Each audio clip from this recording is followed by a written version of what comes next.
I wanted to focus on one of the underlying causes of people's difficulty associated with the Holocaust, with the current events of the attacks and the war with Hamas and Nebuch, all of the tragic losses that we have endured. There is for each person, I'm sure, the underlying issues that might arise that might make it easier or more difficult for the person to accept the reality, meaning respond to it appropriately. Okay, accepting the reality doesn't mean just letting the gal go over our heads. Accepting the reality means knowing how to respond to it appropriately without a sense of being lost. And I think that the issue that I identified comes from the Shar Hachnoah or Kniya of the Chovos HaLevavos. It starts with the degree to which a person knows what it means to have a master, to have a boss, to have a king, to have someone in charge. Everyone knows that the Americans fought a war to get rid of the idea of a king. And the result of that battle was this very almost extreme sense of democracy, which gives everyone equal rights, and it almost precludes the idea of having a master, of having someone to whom one defers one's will. And the idea of not having a master makes it particularly difficult to relate to events that are difficult to swallow and difficult to understand, difficult to relate to, and certainly are not the way we might have chosen it ourselves. It becomes doubly difficult because of the lack of this midah, this attribute of hachno.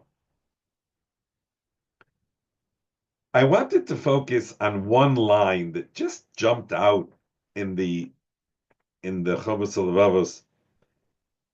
He says in Shar Vav Perek Zayin that one of the evidence, if you want to know how would you know if a person is exhibiting or lives with submission to Hashem, says that when something bad happens, Hasheni, Kishayifga'ehu pega b'mamono, o yikrehu mikre bikrovav, something bad happens to him, to his property, to his wealth, to his loved ones. Im yagbir hasevel al hacharoda.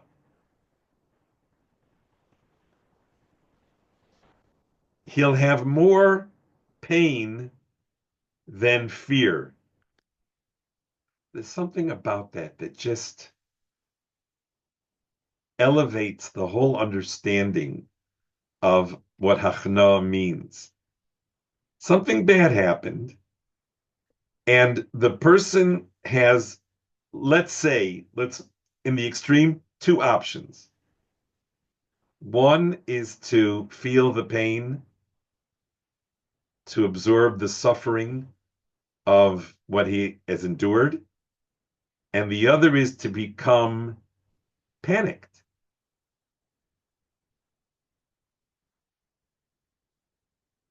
What am I supposed to do now?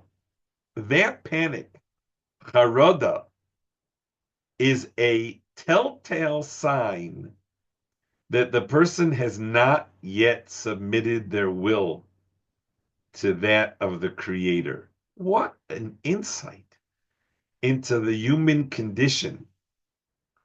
Yagbir Hasevel, we're not talking about being a stone. We're not talking about not caring, being indifferent on any level. Hashem just did something to him. And there is a sense of sevel, whether it brings him to tshuva, whether to be mefashpesh in his actions, whether it brings him to be empathic, to help the ones who are suffering. Whatever, of course, it'll bring him eventually, as the sentence goes on, to be matzdik the din, to understand that HaKadosh Baruch Hu is the Poel Tzedek, or charada,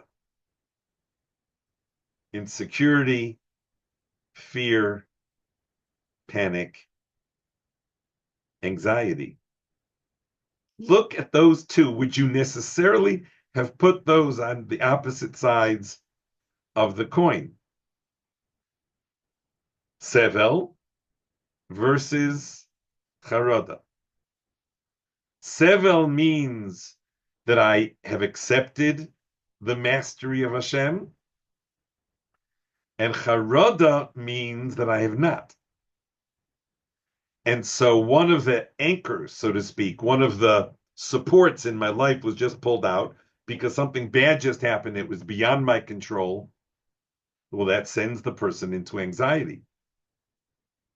What we're seeing is that an anxious society is necessarily going to go into a different reaction to whatever pain and suffering is going on in their lives and in the lives of their loved ones. It's going to approach it completely differently. And that will draw based on the degree to which the person has accepted mastery over himself. Somehow that captured in my mind the essence of what it is that we see, like what divides people between those who, when something is troubling them, they say Tehillim, they daven, they join together to help one another. They feel the pain both for themselves, they feel the pain as they share it with others. They're matzik the din, they accept upon themselves the Kadosh Baruch Hu's superior judgment, and those who go simply into panic mode and start doing all sorts of things, both impolitical and impossible things, to try to react to the events that are happening. Sevel versus charada. Just one window into the divide between those who embrace the fact that they are servants to a master and those who reject that. And I think that there's a continuum. I don't think that this is an on-off switch by any means. It's a continuum, all the way from those who would announce Li Ori Vani Asitini, I am the master of my life and the master of my destiny. Well, the folks who are the master of their destiny really get thrown off when something happens that doesn't suit them or that they didn't anticipate. Then they really get thrown off, as Paro gets thrown off. But it doesn't cause him to accept Hashem's mastery, because that's not where he is. He goes into charada mode. He's anxious about what's going to happen next, but that won't bring him to where he needs to get to. So that's one extreme.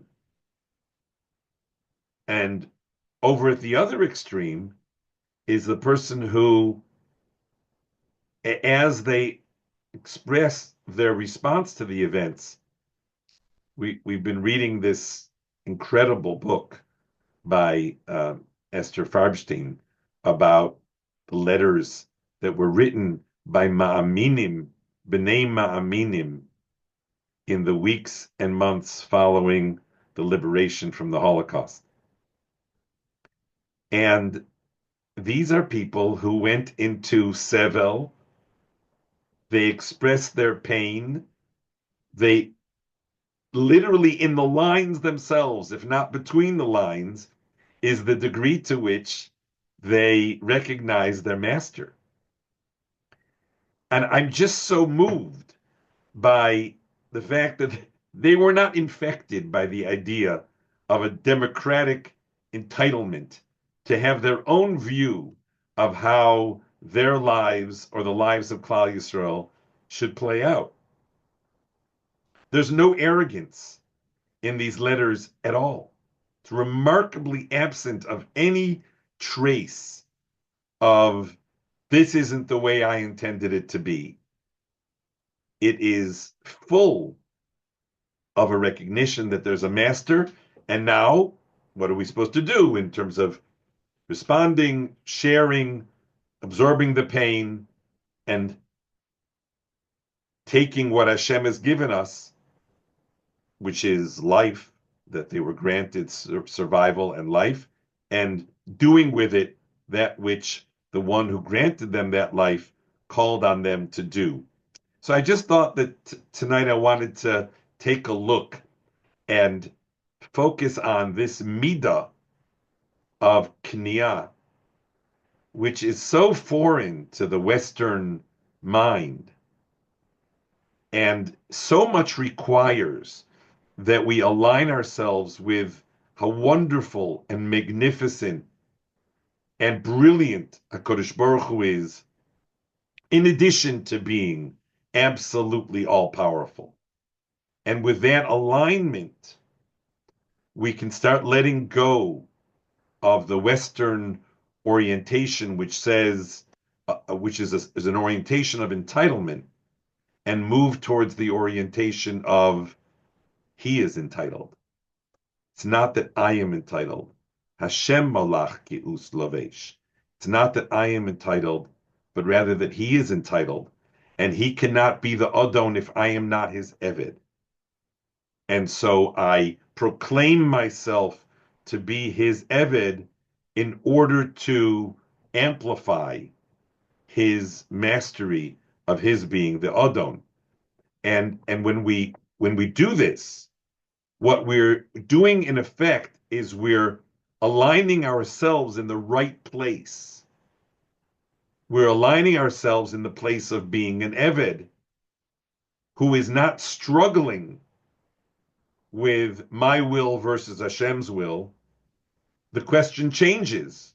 What am I meant to do given what Hashem has presented me with? It's a different world view, a different order, and clearly a significant step in the direction of being able to properly integrate and absorb the extremely challenging events, both in our national history and in our current events.